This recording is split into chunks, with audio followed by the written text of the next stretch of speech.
Hello and welcome to The Comic Cave. I'm Ramsey, aka Captain Away, and today we're looking at the 1988 comic Secret Wars 3.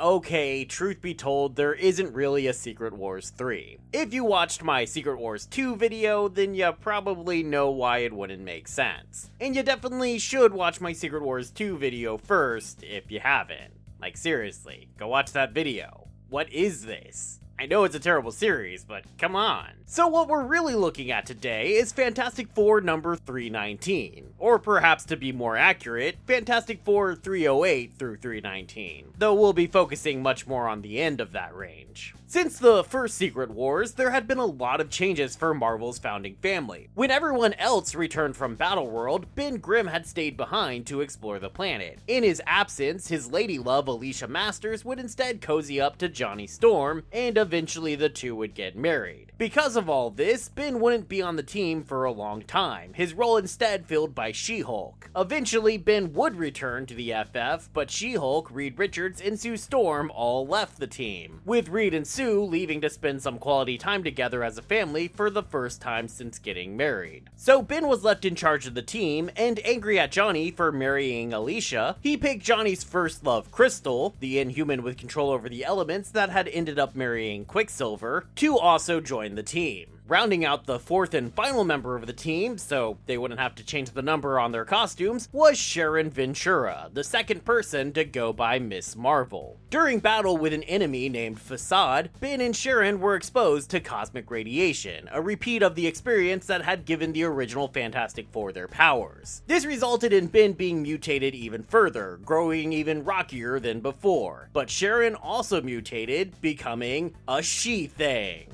Worried that she doesn't like her new form, Ben attempts to visit his pal, the Mole Man, to see if he can help them return to their normal selves. But due to the interference of some lava men, that excursion ends in failure. That's okay though, because Sharon has decided that she actually does like being the she-thing, especially since now her and Ben are basically the same. So before heading back home, Ben decides to lead the group through some of Mole Man's tunnels, which would probably be a good point to split this from the introduction and jump into the comic, so let's do that and take this away.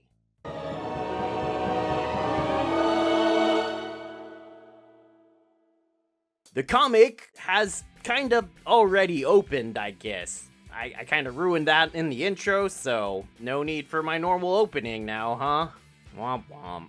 So again, the FF are down in the tunnels of their one-time enemy, the Mole Man, and following Ben Grimm's suggestion to explore the tunnels, you know, for fun. They go down a forbidden tunnel. Not far along that path, they suddenly find themselves teleported to a new location, where they come across a massive underground fortress that proves to be the home of none other than Belasco.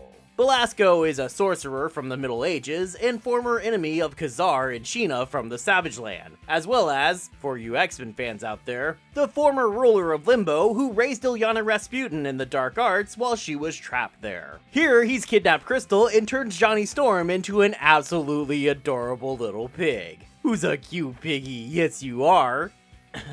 Belasco also tries to transform Thing and Miss Marvel, but maybe because they've already been transformed into things, the spell fails and they simply knock the demon sorcerer out, which has the unfortunate consequence of also returning Johnny to his normal self. There's not always a happy ending, I guess. The four run from Belasco's fortress and stumble upon another teleportation spot, this one bringing them to a kingdom of kitties. No, really. This is the homeland of Tigra, she of the West Coast Avengers, but it seems the rest of her cat people compatriots aren't as heroically inclined as she is, and they attack the FF. It turns out they're all under the control of Belasco, who says he was one of the sorcerers that brought this group to this land to begin with. Before they can get to fighting, they're interrupted by a cheap cameo from Doctor Strange, who had apparently gone Super Saiyan while fighting Shumago Wrath. The four use the distraction to hop on a boat and get the heck away from Cat City, but that takes them through another teleport, this time to a far distant planet. The FF had unknowingly followed in the footsteps of Morbius the Living Vampire. From a Steve Gerber written issue issue of the comic book Fear that came out about a decade before this, and I would be kind of surprised if there was a lot of crossover between people that had read both of these issues. But I guess that's okay, because this issue recreates the relevant portions of that comic. Must be nice to fill your comic with multiple entire pages written by another comic writer. Morbius had also fled from the cat people and ended up on this distant planet, Arcturus IV, where a local resident had explained to him about the caretakers that had once lived on the planet and helped Morby find a rocket ship to take him back to Earth. Also unwittingly and unknowingly following in Morbius's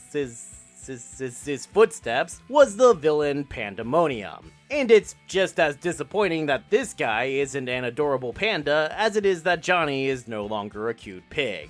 What you gonna do? Panda had arrived on this planet before the FF had, and even though he's a villain, a guy literally filled with demons, he offers to work with the FF so that they can all make it home, which becomes all that much easier when we get yet another cameo in the form of the Comet Men. And you probably don't know who those guys are, but that's okay. The Comet Men were from a very short-lived comic of the same name that had come out only a year or two before this. These Comet Men consist of Dr. Stephen Beckley, an Earthman who had gone out to investigate Halley's Comet, only to end up finding Max, the other half of the duo, a being from the planet Fortescue, which basically means he's an alien with magic powers that he's also unlocked in Beckley. I'll get into more about the Fortescuans in a bit, but for now, Max reveals another teleporter that takes them all back to Earth. To Antarctica. Here at the bottom of the world, in a base that they're all at for some reason not really specified, Ben calls a meeting of the minds, bringing in Khazar the Savage, Shauna the She-Devil, and Michael Morbius, the ex-vampire, to join him and the Comet Men as they put their heads together and figure some things out. What they determine is a basic timeline of events in the history of the universe, and that starts with an alien race called the Nuali, who came to Earth back when it was basically one landmass, and most of that land was more or less tropical. Under the command of an unknown other race, the Nuali picked a portion of the planet to make into a sort of game reserve, filling the area with creatures like dinosaurs and primitive men and bears and chickens and things. Over time, this piece of land would shift south as part of Antarctica, so to keep it preserved, the Nuali installed advanced heating technology that kept the tropical jungle alive. This area, as Marvel fans are probably already aware, would become known as the Savage Land. Here, we also draw early Atlantis into the picture as they discover and learn from the Nuali devices powering the Savage Land to improve their own society. And we also get mentions of the Lemurians and the Celestials, but as far as I can tell, none of this really has anything to do with our current story, and was probably here just to tie off some loose ends from some earlier comics and give this story a feeling of a bigger impact to the history of the Marvel Universe. Where we get back to the important stuff is with the Fortescuans, who, like the Nuali, had been contacted by an unknown race to spread out and populate the universe. This seems to mean that they were the caretakers mentioned to Morbius on Arcturus IV, as that had been one of the planets the Fortescuans had gone to in order to populate it. A group of them also came to Earth at one point, commanded by the same unknown race to go fix the Nuali instruments in the Savage Land. The Forts had crashed their ship, which meant they were stranded on Earth, but after finishing their duty and fixing the machinery, they discovered a portal back to their home planet near the machine. A portal Ben wants to find now in order to get further answers for the mystery that's been building for this story. While they were coming up with this timeline, their base had also come under attack by some AIM agents. AIM, or Advanced Idea Mechanics, were a splinter cell of Hydra focused on scientific advancements. They had created such problems for the Marvel Universe as MODOK, the Super Adaptoid, and even the Cosmic Cube. We saw a Cosmic Cube on this channel when Thanos had managed to get his hands on one, giving him power nearly equal to the Infinity Gauntlet itself, though by this point the Infinity Gauntlet didn't yet exist. Still, this is an important point, so, remember this bit. The AIM agents had wanted to stop Ben's discovery, but that only makes him even more curious, so they cut their way through the Arctic ice, as a guy named Terminus had recently destroyed the Nuali heating devices, causing the Savage Land to finally be overtaken by its climate. At the bottom of the ice, they find the Nuali device, but next to it, in giant golden letters, is the single word, Beyonder. Dun dun dun! In English, for some reason. It's never actually explained why this word is here, or how it got here, or why it's in English, but oh well.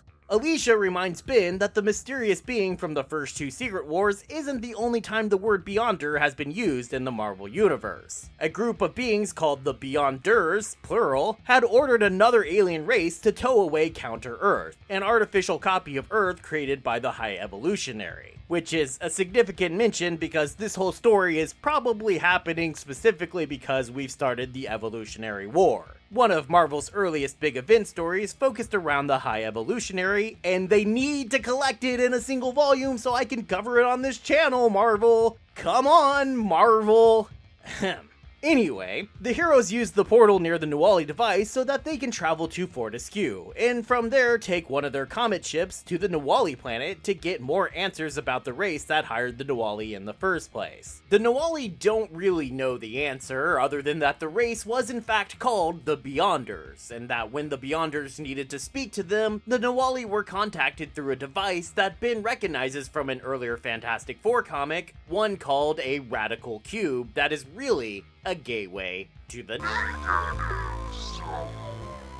So they take the device back with them to Earth, but before they get the chance to explore the End Zone, the Inhumans show up and demand that Crystal returns home, as Quicksilver has returned to them and desires to give his marriage to Crystal one more go. Their marriage had broken up since, at least as Quicksilver claims, the mad Inhuman Maximus had taken over Quickie's mind and made him do evil things. And they were actually some pretty messed up things. Although his promise that he has reformed seems to be called into question a bit when he calls up Dr. Doom to inform the Dictator about the Force plan to travel into the Negative Zone to meet the Beyonders. In the end, Crystal does consent to leaving the FF and rejoining her family, even Quicksilver. But our heroes might still be a fabulous foursome as Doom shows up in New York, apparently planning to join them on their journey. Before that can happen though, Doom stops to attack a random man who was just walking down the street, minding his own business. A bit rude. Common mugging isn't exactly Doom's style, but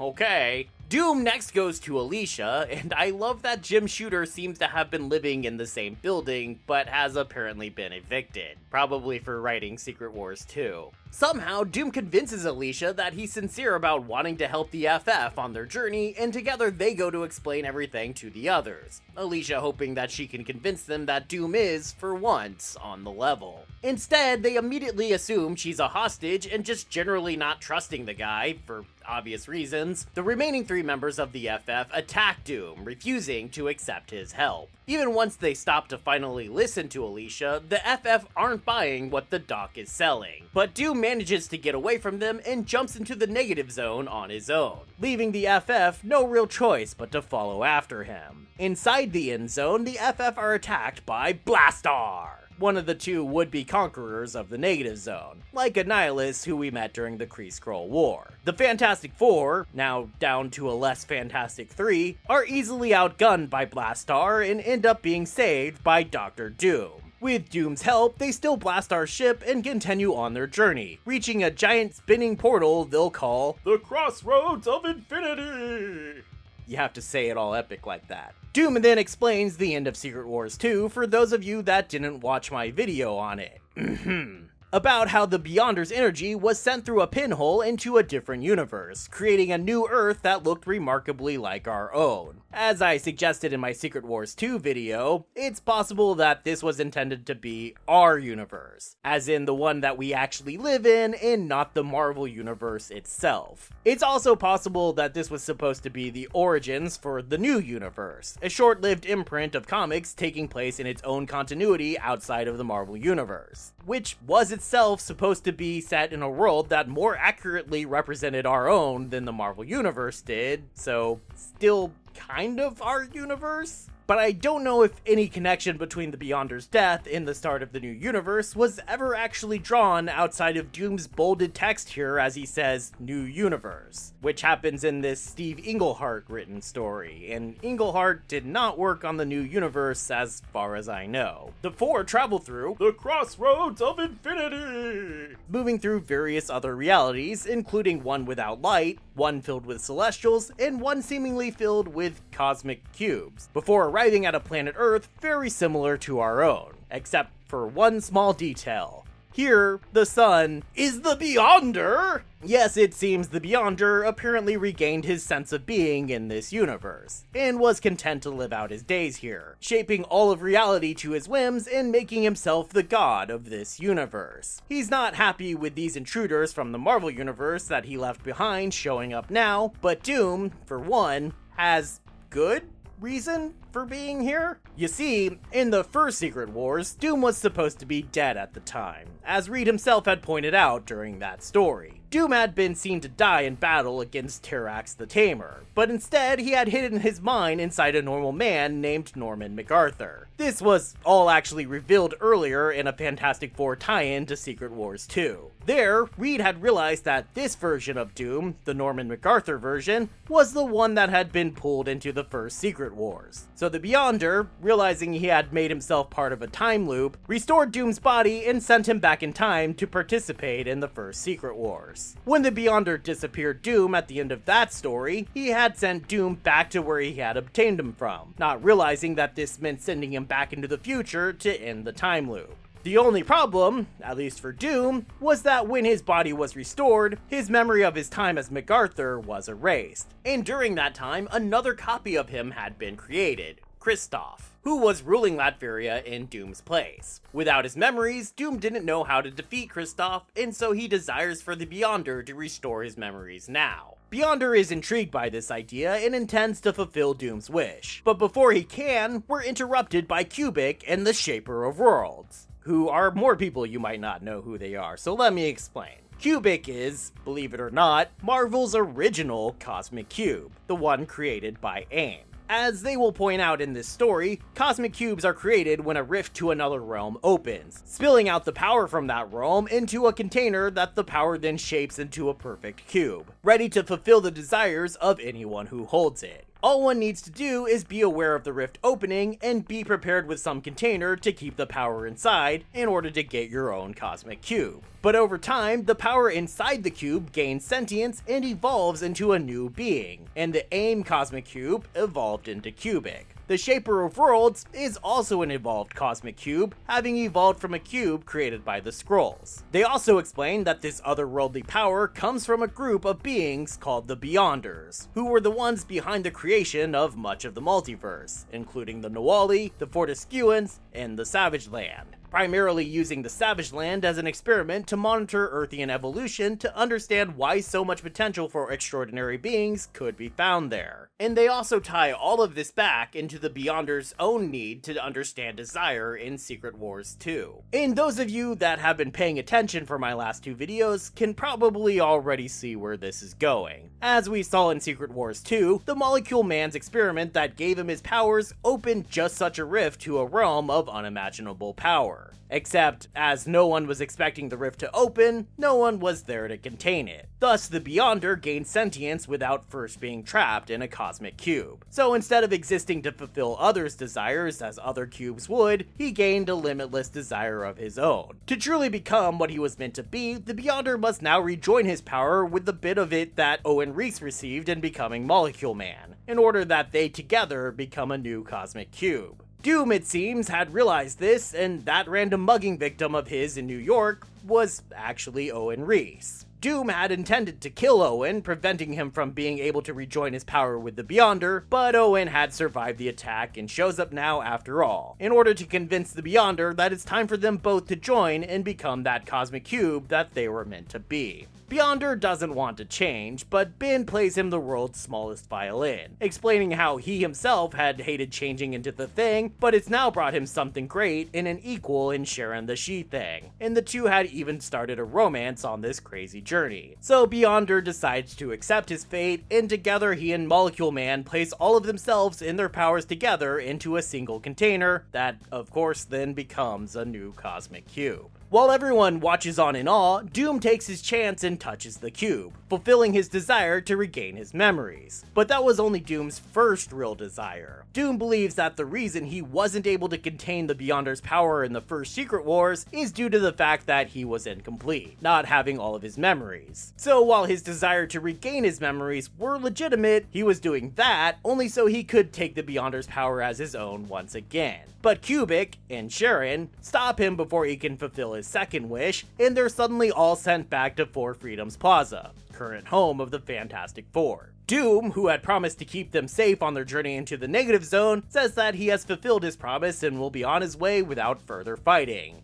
And he also puts on his 3D glasses, I guess. Whoa! 3D! He storms out to reclaim his homeland, and Johnny flies off to find Alicia, leaving the Things to comfort poor Marcia Rosenberg, aka Volcana, who is going to have to learn to get on with her life without her cuddle plums. Yeah.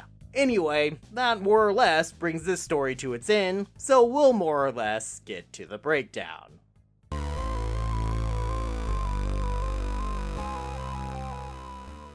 Yes sir, that's the whole story that we get as a Secret Wars 3. Basically just page after page of exposition explaining the Beyonders and the Beyonder and cosmic cubes and some various alien races. There's the occasional superhero style fist fight, but the vast majority of these issues are really just a lot of talk, which is surprisingly fine. I mean, the story is a lot more focused and flows a heck of a lot better than Secret Wars 2, which was kinda honestly also pretty much just a lot of talk. This story also has way better art. I do feel like the explanation of the Beyonder as a cosmic cube and the existence of Cubic and the Shaper of Worlds as more powerful beings than him do kind of contradict the repeated establishment of the Beyonder as far more powerful than anything else in the Marvel Universe that we got in Secret Wars 2. Like, why didn't those guys show up for that story? At any of the points where the Beyonder very nearly destroyed the entire universe and everything in it. Oh, because this plot hadn't been thought up yet?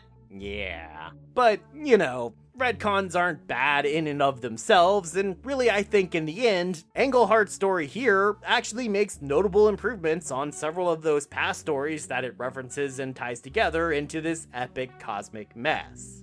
So, overall, I'm giving this series a recommendation level of medium. It's a fairly strong conclusion to the Secret Wars story arc that actually manages to make reading Secret Wars 2 feel a little bit more worth it. But it's still far from the most interesting or exciting story I've read, and honestly, the near endless exposition would definitely be super confusing and probably boring to more casual readers. The collected edition doesn't really exist. For this video, I mostly was just using the Fantastic Four Epic Collection, The More Things Change, which does include this entire story arc and a bunch of other issues from before and after it, for a total of 14 regular issues, plus an annual and a graphic novel of Thing meeting the Hulk, while still also packing in some promotional goodies like artwork and an article from Marvel Age magazine about the changes to the Fantastic Four. So, sure, I guess the collection can have one shiny new cosmic cube. I love Marvel's Epic collections, and like basically all of the ones I've seen, this one is great. Thanks everybody for watching, and I hope you enjoyed this video.